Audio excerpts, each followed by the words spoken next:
Hello class 8। तो आज हम एक नया चैप्टर स्टार्ट करने जा रहे हैं in the section of history, that is chapter 3 colonial agrarian policies. Colonies तो आपको पता ही है। एग्रेरियन का मीनिंग देख लेते हैं। एग्रेरियन का मीनिंग होता है which is connected with farming. तो यानी कॉलोनीज़ क्या लेकर आई थी? ऐसी पॉलिसीज़ लेकर आई थी जो किससे कनेक्टेड थी? जो एग्रीकल्चर से रिलेटेड थी। Late us see the big idea. Changes in the rural setup. Rural setup में किस तरह से चेंजेस आए वो पढ़ेंगे इस चैप्टर में। Introduction of major land revenue settlements. कई सारे इन्होंने क्या इंट्रोड्यूस करे थे? लैंड रेवेन्यू सेटलमेंट्स इंट्रोड्यूस करे थे, जैसे परमानेंट, महलवारी, रेवतवाड़ी सेटलमेंट। इसके अंदर हम और क्या पढ़ने वाले हैं चैप्टर में? Commercialisation of agriculture. एग्रीकल्चर का इन्होंने क्या किया था? कॉमर्शलाइजेशन कर दिया था, मतलब बिजनेस में इसको कन्वर्ट कर दिया था। हिस्ट्री मेकर में हम क्या देखेंगे? हिस्ट्री मेकर में हम देखेंगे थॉमस और विलियम डैनियल, दो ब्रदर्स थे और ये बहुत ही फेमस पेंटर्स थे जो किस में स्पेशलाइज थे? ये लैंडस्केप, जो पिक्चरस लैंडस्केप्स होती थी उसमें ये बहुत स्पेशलाइज थे। पिक्चरस का मीनिंग होता है अट्रैक्टिव। तो what they have painted? They have painted the Indian countryside, ruins of ancient and Indian civilisation and medieval monuments. इसका मतलब ये हुआ कि जब इंडिया का जो सिविलाइजेशन था एंशंट पीरियड का और मिडेवल पीरियड का के जो मॉन्यूमेंट्स थे वो किस तरह से रूइन होते चले गए, किस तरह से डैमेज होते चले गए, उन सबको इन्होंने क्या किया है? पेंट किया है दोनों ब्रदर्स ने। बेसिकली इसमें इन्होंने किसका यूज़ किया है? इन्होंने इसमें यूज़ किया है वाटर कलर्स का। चलिए देखते हैं at a glance. At a glance का मीनिंग होता है, ग्लांस का मीनिंग क्या होता है? ग्लांस का मीन्स होता है टू लुक क्विकली, मतलब फटाफट देख लेते हैं इसको। फ्लो चार्ट है आपके बुक में एक। और colonial rural setup, major land revenue settlements. इसको पढ़ने से पहले थोड़ा सा मैं आपको प्रीवियस चैप्टर की नॉलेज दे देती हूँ, शायद आप भूल गए हो। जैसे कि चैप्टर 2 में आई हैव एक्सप्लेन्ड यू कि डिफरेंट वॉर्स के थ्रू ब्रिटिश ने क्या किया था? कॉन्कर कर लिया था। जैसे बंगाल में कॉन्कर किया था, साउथ में कर्नाटिक वॉर्स हुई थी, फिर हमारी मराठा वॉर भी हमने देखी, मैसूर वॉर देखी हमने, सिख वॉर भी पढ़ी हमने। तो after defeating them and conquering British का पावर क्या हो गया था? ऑलमोस्ट पूरे इंडिया में पावर क्या हो गया था? कंट्रोल हो गया था। तो व्हाट दे हैव स्टार्टेड कि अब रेवेन्यू को इंक्रीज़ करने के लिए उन्होंने क्या किया? डिफरेंट लैंड रेवेन्यू सेटलमेंट्स को इंट्रोड्यूस किया। तो इस चैप्टर में हम क्या पढ़ेंगे? एक तो हम पढ़ेंगे इजारदारी सिस्टम पढ़ेंगे, परमानेंट सेटलमेंट, महलवारी सेटलमेंट और रेवतवाड़ी सेटलमेंट, ये सब हम देखने वाले हैं। अब जो परमानेंट और रेवतवाड़ी सेटलमेंट था इसमें इन्होंने क्या किया? एग्रीकल्चर को कॉमर्शलाइज कर दिया, मींस कॉमर्शलाइजेशन ऑफ एग्रीकल्चर। इसका मतलब ये हुआ कि अब वहाँ पे वो ऐसे क्रॉप्स को ग्रोन करने वाले थे जिसका ज़्यादा से ज़्यादा क्या होगा? नेशनल और इंटरनेशनल मार्केट में वो सेल कर सकें। यानी पर्सनल कंजप्शन के लिए इस तरीके के क्रॉप्स को ना ग्रो करके आप क्या कर रहे हो? किस तरह के क्रॉप्स ग्रो कर रहे हो जिसका हम बिज़नेस में ज़्यादा से ज़्यादा मॉनेटरी बेनिफिट्स उठा सकें। तो जो हम इंडियो कल्टीवेशन के अंडर में हम क्या देखेंगे? दो सिस्टम पढ़ेंगे, एक तो निच सिस्टम देखेंगे और एक रेवती सिस्टम देखेंगे। Now let us see the timeline. Timeline का क्या मीनिंग होता है? टाइमलाइन होती है बेसिकली एक ग्राफिकल रिप्रेजेंटेशन होती है जो हमें पर्टिकुलर पीरियड ऑफ टाइम बताती है और जिसमें क्या होती है? इंपॉर्टेंट डेट्स मार्क होती हैं। अब डेट्स क्यों मार्क होती हैं? क्योंकि हिस्ट्री में डेट्स बहुत इंपॉर्टेंट होती हैं। So please focus on the dates as well. 1770 में क्या आया? हम इसमें देखेंगे बंगाल फेमाइन आया था। अब बंगाल फेमाइन यानी कि ड्रॉट पड़ गया था बिकॉज ऑफ कि एक तो मानसून फेल हो गया था, मानसून नहीं आया, और दूसरा इसका जो है क्रेडिट जो है वो ब्रिटिश पॉलिसीज़ को भी जाता है। जो ब्रिटिश ईस्ट इंडिया कंपनी ने जैसी पॉलिसीज़, जो लैंड रेवेन्यू सिस्टम इन्होंने स्टार्ट किया था, सेटलमेंट स्टार्ट किया था, इसका एक थोड़ा सा क्रेडिट उसको भी जाता है। फिर हम देखेंगे 1793 में परमानेंट सेटलमेंट इंट्रोड्यूस हुआ, 1822 में महलवारी सेटलमेंट, 1820 से 2027 के बीच में रेवतवाड़ी सेटलमेंट देखेंगे, और इंडिगो रिवोल्ट आता है। फिर जो इंडिगो कल्टीवेशन हुआ था उसको लेके रिवोल्ट भी किया लोगों ने, वो देखेंगे हम। और 1867 से 68 के बीच में चंपारण रिवोल्ट देखेंगे। तो let us start the chapter. You have read in the previous chapter that land revenue was the most important source of income for the colonial government. जैसे कि हमने पिछले चैप्टर में पढ़ा था कि जो लैंड रेवेन्यू होता है वो बहुत ही इंपॉर्टेंट सोर्स ऑफ इनकम रहा, कब? जब कॉलोनियल गवर्नमेंट थी यहाँ पर, लेकिन ये आज भी इम्पॉर्टेंट है हमारे लिए. It was necessary to establish a system of estimating and collecting land revenue from the peasants. अब उस टाइम जब ब्रिटिश यहाँ पर थी तो उनके लिए लैंड रेवेन्यू जो था वो सबसे इम्पॉर्टेंट सोर्स था उनके लिए इनकम का, क्योंकि उनको सब मेंटेनेंस करके रखनी पड़ती थी.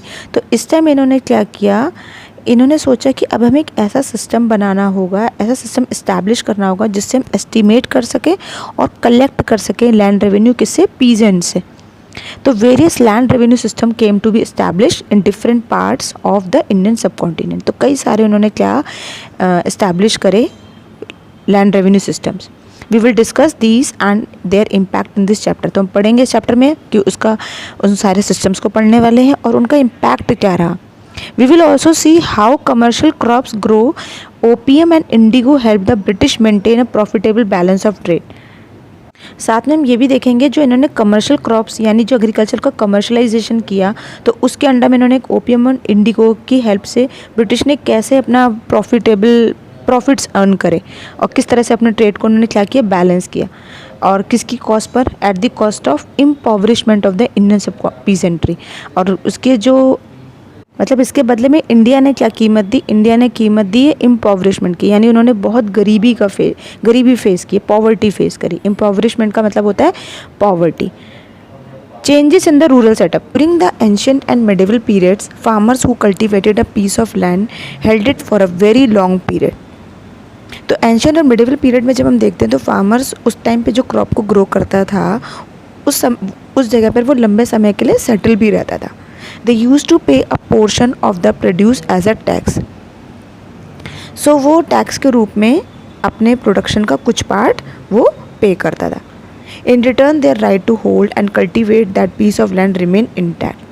बदले में जो उनकी होल्डिंग पावर रहती थी वो उनके पास ही रहती थी. जो कल्टीवेट करते थे उस जितने पीस ऑफ लैंड पे वो इंटैक्ट रहता था.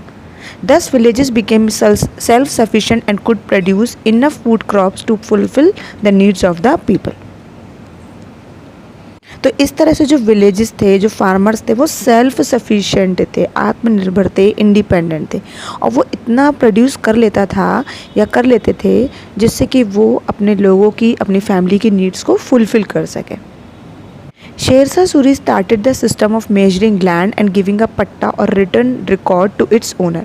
अब शेरशाह सूरी ने ही सबसे पहले जो लैंड को मेजर करने का सिस्टम है वो उन्होंने ही क्या किया था, स्टार्ट किया था. तो उन्होंने क्या किया, लैंड को मेजर करना स्टार्ट किया, लैंड को पट्टा देना स्टार्ट किया. तो जैसे पट्टा जो होता है वो आज भी लैंड को लोगों को दिया जाता है पट्टे पर. तो अब इसमें क्या होता था, in this system revenue was paid by farmers depending on the fertility of the land. इस सिस्टम के अंदर जो फार्मर्स रेवेन्यू पे करता था वो डिपेंड करता था उसकी लैंड की फर्टिलिटी पर, यानी जितनी ज़्यादा लैंड फर्टाइल होगी उतना ही ज़्यादा उसको रेवेन्यू पे करना होगा. When natural disaster affected a region, revenue collection was reduced.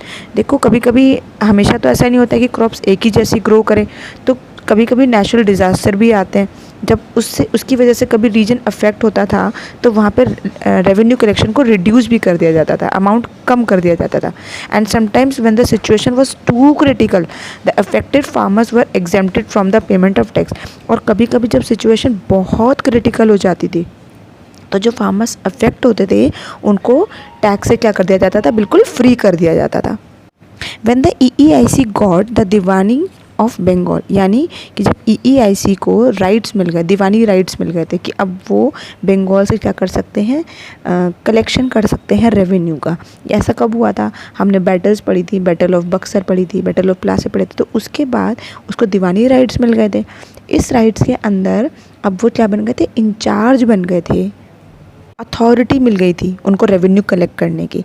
So what they want now of it thought of maximising revenue collection for higher profits. अब इन्होंने सोचा कि ज़्यादा से ज़्यादा क्या किया जाए, रेवेन्यू को कलेक्ट किया जाए जिससे ज़्यादा हायर प्रॉफिट्स वो अटेन कर सकें. It introduce agrarian policies which included the following aspect. तो उन्होंने क्या इंक्लूड करी, उन्होंने इंट्रोड्यूस करी एग्रेरियन पॉलिसीज़। क्या होती है एग्रेरियन पॉलिसीज़? जिसमें it impose collection of revenue इनका, जिसमें इन्होंने फोर्स किया फार्मर्स को कि अब वो रेवेन्यू क्या करेंगे, पे करेंगे, किसकी शेप में, कैश की शेप में। It force 1000 of villages to cultivate cash crops. साथ में इन्होंने 1000 ऑफ विलेजेस को फोर्स भी किया कि अब वो सिर्फ किसका प्रोडक्शन करेंगे, कैश क्रॉप्स का। कैश क्रॉप्स कौन सी क्रॉप्स होती हैं? जिससे हम ज़्यादा से ज़्यादा क्या कर सकें, प्रॉफिट्स अर्न कर सकें, पैसा कमा सकें। The company created 2 post of deputy diwan. तो कंपनी ने यानी EEIC कंपनी ने 2 पोस्ट क्या करी, डिक्लेयर करी डिप्यूटी दीवान के लिए। एक उन्होंने बंगाल के लिए करी और दूसरी उन्होंने करी बिहार के लिए, जिससे कि वो इन एरियाज़ की क्या करते रहे, टू लुक आफ्टर, उनकी देख रेख करते रहे। For greater profits the land revenue collection was now farmed out annually to the highest bidder. और ज़्यादा से ज़्यादा प्रॉफिट्स गेन करने के लिए EEIC ने क्या किया, एनुअली पूरे साल को उन्होंने फिक्स कर दिया कि अब फार्मर्स को इतना पे करना ही होगा। Let us see the ill effects. इसके इल इफेक्ट्स जो हम देखते हैं तो वो बिल्कुल हमें साफ साफ दिखाई देते हैं। Ill effect of this system soon became visible. क्या थे वो? The villages now produced cash crops had to depend on other villages for food supplies. अब जो विलेज थी, जो गांव थे, उनको फूड कैश क्रॉप्स को क्या करना होता था, प्रोड्यूस करना होता था, और जिसकी वजह से क्या होता था, उन्हें दूसरे लोगों पर डिपेंड होना पड़ता था, क्योंकि अब वो इतना फुलफ़िल ही नहीं कर पाते थे, अपनी फैमिली की नीड्स को फुलफ़िल नहीं कर पाते थे।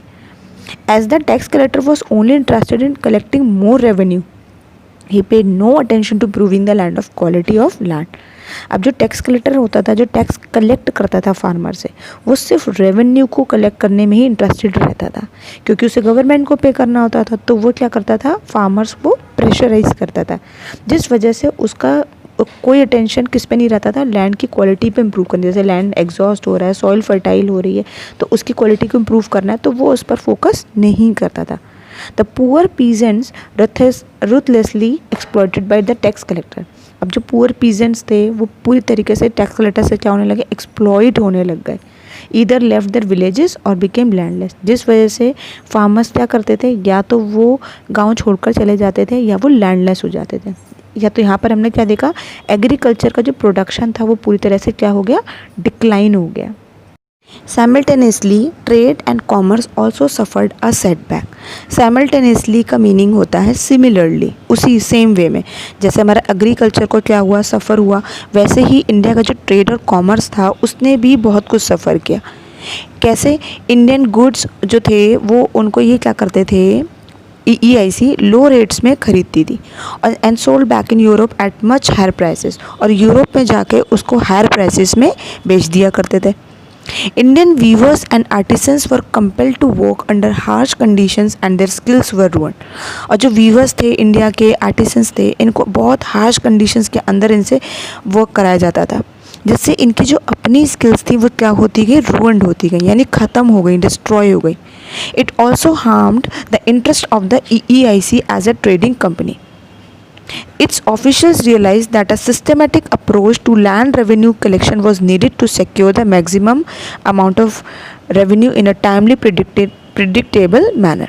अब जो EEIC थी उसको ये रियलाइज़ हुआ, उसके ऑफिशियल्स को, यानी जो लोग उसके अंदर वर्क करते थे, उनको रियलाइज़ हुआ कि अब एक सिस्टमेटिक सिस्टम के थ्रू लैंड रेवेन्यू कलेक्ट करने की बहुत ज़्यादा ज़रूरत है, नीड है उसकी, जिससे टाइमली मैक्सिमम अमाउंट को जो अमाउंट ऑफ रेवेन्यू उसको कलेक्ट किया जा सके. सो what they initiated means what they started various land revenue settlements. तो ये हम अपने नेक्स्ट वीडियो में पढ़ेंगे कि उन्होंने क्या लैंड रेवेन्यू सेटलमेंट्स इंट्रोड्यूस करें. That's all for the day. Keep revising. Thank you. Take care.